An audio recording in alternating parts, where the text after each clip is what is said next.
A lot of vehicle traffic on the runway. They don't bother me, I don't bother them. Okay. Power up maybe to 35–40%. And we'll take this taxiway right here all the way down to the general aviation ramp.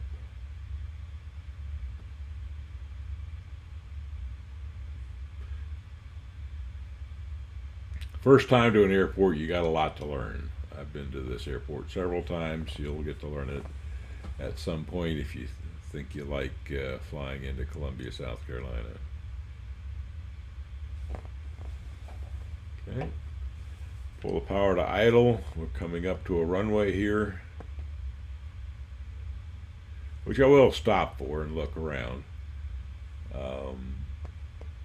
Even though this is a simulator and I know that nobody's coming, that's all right. I'm going to still look around. Force of habit. Okay. And we'll look over here, see if anybody's coming down the runway. Nobody's coming. I'm not worried about the other direction. Release the brakes and cross the runway.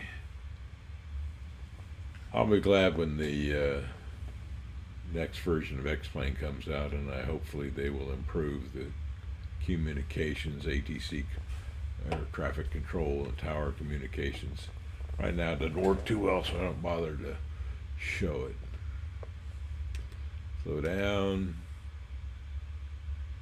Just a quick tap of the brakes. Put the power back in a little bit.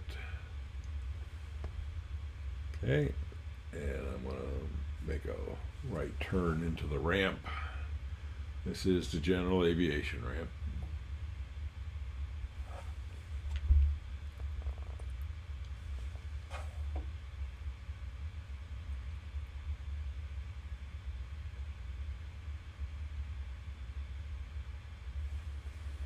Yep, things go whizzing by you around here.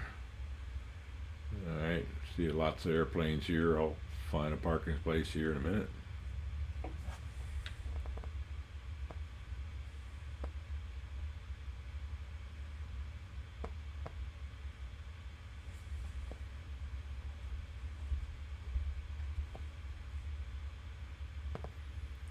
Alright, so where's a good parking place?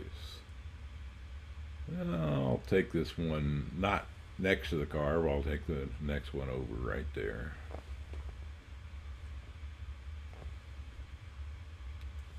Okay, there we go.